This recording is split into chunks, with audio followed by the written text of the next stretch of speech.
इस वक्त तीन बड़ी खबरें सामने आ रही हैं। खबर में कहा गया है कि संगठन की कार्रवाई में इजरायली सैनिक मारे गए। वहीं दूसरी तरफ अमेरिका ने हमास को एक बड़ी चेतावनी दी है। और तीसरी सबसे बड़ी खबर यह है कि इजराइल ने पहली बार किसी बड़े अभियान से पहले गजा में नागरिकों को इलाका खाली करने को कहा है। आज हम इन तीन बड़ी अपडेट्स के बारे में जानेंगे, जिन्हें मैं आपको आसान और सरल भाषा में बताने की पूरी कोशिश करूंगा। उम्मीद है आप सब अच्छे होंगे। मेरा नाम है सलमान और आप देख रहे हैं दी सलमान हसन। दोस्तों, आपके प्यार और सपोर्ट की इस चैनल को बहुत जरूरत है। अगर आप अंतर्राष्ट्रीय खबरें देखना पसंद करते हैं तो चैनल को सब्सक्राइब जरूर करें। लगातार खबरें आ रही हैं कि आईडीएफ यानी इजराइल डिफेंस फोर्स गजा सिटी में अपने अभियानों को तेज कर रही है। इस वजह से अब इजरायली सेना ने गजा सिटी के सभी नागरिकों को शहर खाली करने का आदेश दिया है। यह आदेश एक संभावित जमीनी अभियान से पहले जारी किया गया है।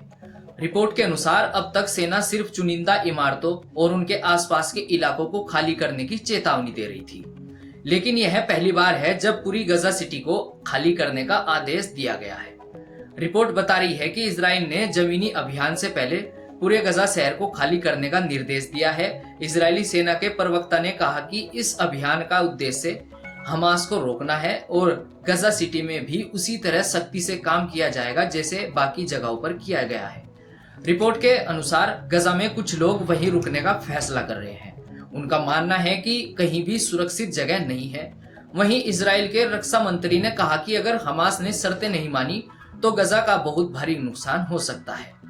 खबर यह भी है, कल आईडीएफ को बड़ा नुकसान हुआ।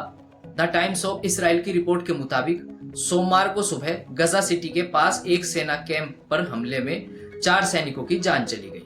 यह घटना तब हुई जब हमलावरों ने अचानक कार्रवाई कर दी। जानकारी के अनुसार एक सैनिक टैंक को निशाना बनाया गया और इस कार्रवाई में 4 सैनिकों की मौके पर ही मौत हो गई। इस बीच सेना की तरफ से जवाबी कार्रवाई भी की गई।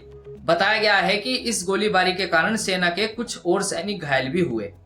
एक तरफ जहां गजा में नागरिकों को इलाका खाली करने की चेतावनी दी जा रही है, वहीं दूसरी तरफ लगातार इजरायली सेना गजा पर बड़े अभियान की तैयारी कर रही है। सेना की तरफ से शहर पर कई इमारतों को निशाना बनाया जा रहा है और हमास और सेना के बीच टकराव जारी है। इस बीच राष्ट्रपति ट्रंप ने अपनी आखिरी चेतावनी दी है, जिसको लेकर संगठन विचार कर रहा है। रिपोर्ट के अनुसार इजराइल के विदेश मंत्री ने संकेत दिया है कि टकराव खत्म करने के लिए समझौता संभव है, बशर्ते सभी बंधकों को रिहा किया जाए और हमास सभी शर्तें माने। जैसा कि अभी मैंने बताया, प्रधानमंत्री ने गजा सिटी के लाखों लोगों को शहर छोड़ने के लिए चेताया है, क्योंकि सेना ने जमीनी अभियान शुरू करने की पूरी तैयारी कर ली है। अस्पताल की रिपोर्ट के अनुसार सोमवार को गजा में हुई सैन्य कार्रवाई में कम से कम 40 लोगों की जान जाने की खबर सामने है। वहीं दूसरी ओर हमास ने कहा है कि उसे अमेरिका से सीज फायर पर कुछ सुझाव मिले हैं। जानकारी के अनुसार इन प्रस्तावों के तहत 60 दिन के लिए सीज फायर और शुरुआती 48 घंटों में बंधकों की रिहाई शामिल हो सकती है। यह पहल तब सामने आई है जब राष्ट्रपति ट्रंप ने हमास को आखिरी चेतावनी देते हुए कहा कि उन्हें समझौता करना ही होगा। यानी खबरों के आधार पर कहा जाए तो सीज फायर के लिए पूरी कोशिश हो रही है, लेकिन वहीं गजा पर भी बड़ा अभियान चलाने की तैयारियां की जा रही हैं, जिस कारण नागरिकों को कार्रवाई से पहले इलाका छोड़ने को कहा जा रहा है। पर क्या कोई समझौता या कोई साफ हल निकल पाएगा जिससे शांति बनाई जा सके? आप क्या मानते हैं दोस्तों? अपनी राय कमेंट्स बॉक्स में जरूर बताएं। यह थी आज की 3 बड़ी खबरें। मिलते हैं नई खबरों के अपडेट के साथ, तब तक के लिए मुझे दीजिए इजाजत।